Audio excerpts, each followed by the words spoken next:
Hello, this is Adam Erickson. I'm here once again with Melissa Austin of Empower Teams, and we are discussing why she went off to Europe to learn stuff from the Lego series play workshops. Melissa, so last session we went through what you learned in the Netherlands, et cetera, but can you walk us through what do you actually build in an LSP workshop? Yeah, great question, Adam. So in an LSP workshop, we don't build tangible items like spaceships, cars, houses, like you would find in a Lego kit, right? We don't even build prototypes. Now, we actually use we use them as bricks, and they are tools for communication. So in LSP, we actually build bricks to represent intangible things such as emotions, mindset, um, or even what you call agents in systemic thinking. And Okay. so it's a way for us to better communicate with each other. Okay, can you give an example from the workshop that you did with others and were able to communicate? Yeah, absolutely. So this model, such as I'm going to use this model. And so it represents the mindset that I used to approach a problem that our team couldn't seem to identify the root cause of. So in here, I will go through and say that these three bricks are the outcomes, represent the outcomes.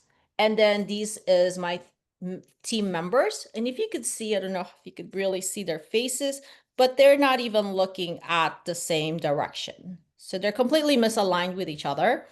And the red bricks is that there's some type of tension around them.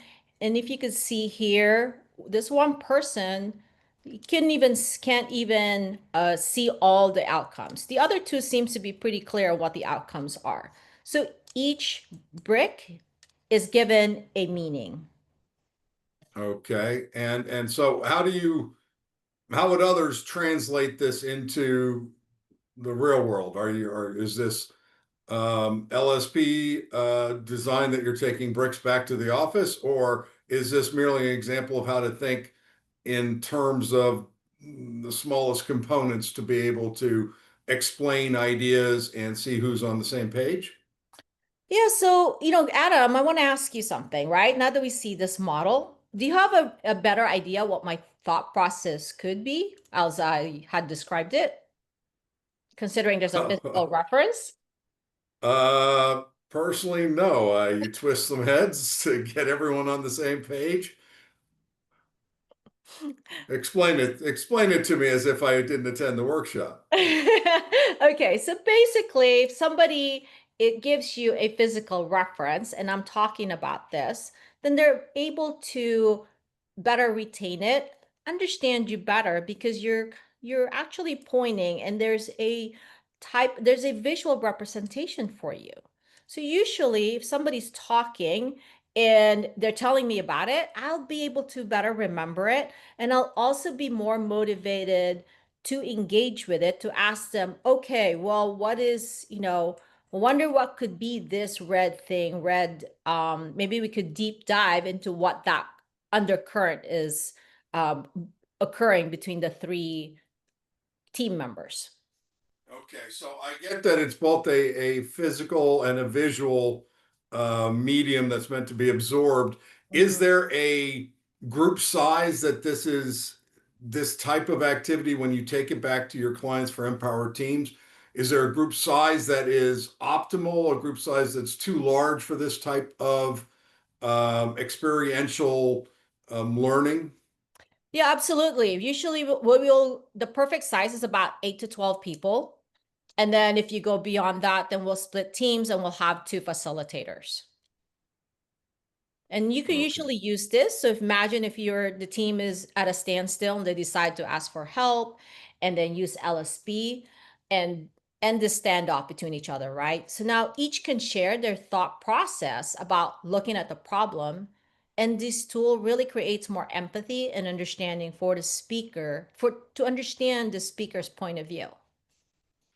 Okay. Well, as this is our first kind of deep dive into your LSP learnings, I'm anxious to find out what the next sessions are going to represent, but more importantly, for your prospects, your customers, your current clients, to kind of review these short videos and say, this would be great to have Melissa come in, walk us through this process and see if we can't get our team looking at things in a different way.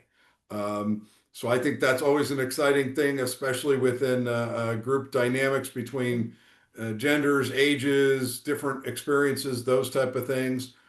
So in the next session, what are we going to kind of get into? The feedback, I know you're going to be posting this online. Hopefully people will interact and let us know what questions they have.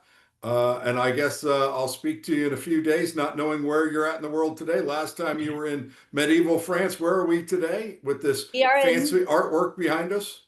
exactly, being the artwork and design, I am in Milan today. All right, so you are absorbing the best from every culture to bring back to your clients here. That's very exciting. So, Melissa, thank you for the education on the LSP kind of dynamics, and I will talk to you the next time we hook up. Great. Thanks, Thank Adam. you. See you later.